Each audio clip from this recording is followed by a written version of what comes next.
नमस्कार दोस्तों, GS special series में एक बार फिर से आप सभी का स्वागत है। आज मैं लेके आया हूं आपके लिए जो लोकसभा ने नया बिल पास किया है, क्रिमिनल प्रोसीजर आइडेंटिफिकेशन बिल।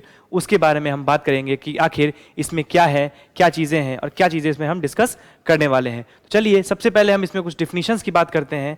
पहले देखते हैं क्या ये डिफिनीशंस हैं और उसके बाद फर्दर हम बात करेंगे इसमें क्या की फीचर्स हैं और क्या इंपॉर्टेंट एस्पेक्ट्स हैं। तो सबसे पहले अगर डिफिनीशंस की बात करें तो इस बिल में जो रखा गया है उसका मेन मकसद ये है कि पुलिस अधिकारियों को दोषियों और गिरफ्तार व्यक्तियों की पहचान के लिए कुछ जो इंपॉर्टेंट जानकारी होती है उसको निकालने के लिए इस बिल को बनाया जा रहा है। इसमें देखा जाएगा कि कैसे हम पुलिस अधिकारी को पावर्स दें कि वो जो रिस्पेक्टिव डाटा है उसको इंपोर्ट कर सकें, ठीक है।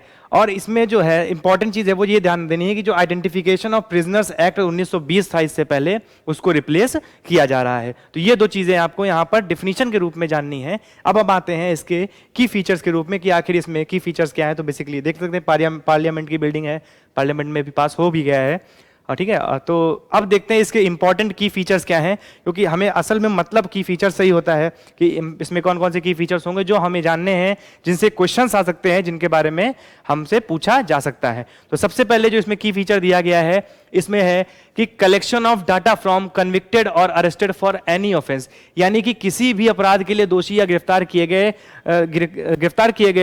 व्यक्ति का डाटा का संग्रह। पहले क्या होता था, जो संगीन अपराध होते थे उन्हीं के लिए डाटा ली जाती थी, लेकिन अब किसी भी अपराध के लिए जो गिरफ्तार किए गए हैं उनकी डाटा ली जा सकती है। सेकंड पॉइंट है इसमें निवारक निरोध कानून के तहत हिरासत में लिए गए व्यक्ति, यानी कि जो प्रिवेंटिव डिटेंशन में कोई भी पर्सनालिटी होती है, कोई भी पर्सन है, अगर उसकी भी हमें जरूरत पड़ती है किसी डाटा की, किसी बायोमेट्रिक डाटा की, तो उसको भी हम ले सकते हैं। और ये पावर इशू किया गया है किसको? ये पावर इशू किया गया है व्यक्ति को। अगला है हमारा पुलिस थाने का प्रभारी अधिकारी हो या हेड कांस्टेबल या उससे ऊपर के रैंक का अधिकारी। इससे पहले क्या होता था कि मिनिमम एसआई रैंक के जो ऑफिसर्स होते थे वही जांच कर सकते थे, लेकिन अब ये अधिकार पुलिस थाने के प्रभारी अधिकारी या हेड कांस्टेबल तक के अधिकारी को भी दे दिया गया है, यानी कि अब लोअर पोस्ट का अधिकारी भी इस डाटा का संग्रह कर सकता है। साथ ही साथ इसके लिए जो नेशनल एजेंसी बनाई गई है वो राष्ट्रीय अपराध रिकॉर्ड ब्यूरो यानी कि NCRB, national crime record bureau बनाई गई है, जो इसका डाटा का रिपोजिटरी का काम करेगी।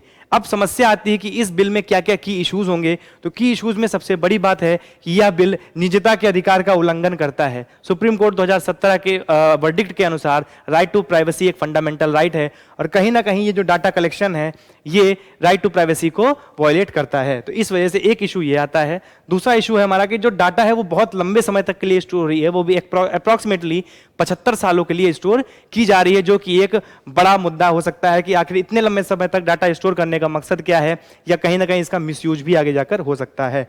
और सबसे बड़ी जो समस्या है वो यहाँ पर कि बायोलॉजिकल सैंपल्स कलेक्ट कर रहे हैं, जो कि कुछ ऐसी अनचाही जानकारी भी प्रोवाइड करा देगा जो कहीं ना कहीं किसी आदमी के लिए प्राइवेट होती है, वो आदमी किसी को नहीं बताना चाहता है। तो इस तरह से कहीं ना कहीं ये चीज़ जो है राइट टू प्राइवेसी को कंप्लीटली वॉयलेट कर रही है। बट ऐसा हमारे मंत्रियों ने बोला है, हमारे गृह मंत्री ने भी ये बोला है संसद में कि ये जो बनाया जा रहा है इसमें निजता का हनन नहीं होगा। हम पूरी तरीके से आश्वस्त करते हैं कि आपको ये सिर्फ अपराधियों के लिए प्रयोग होगा, ये किसी भी आम जनमानस के लिए प्रयोग नहीं होगा। तो दोस्तों ये कुछ इंपॉर्टेंट इश्यूज थे क्रिमिनल प्रोसीजर आइडेंटिफिकेशन बिल में, और हमें जितना जानना था हमने इसके बारे में सब चीज़ डिस्कस की। हम फिर हाजिर होंगे किसी नए टॉपिक को लेकर, किसी नई चीज़ को लेकर। तब तक के लिए नमस्कार, थैंक यू।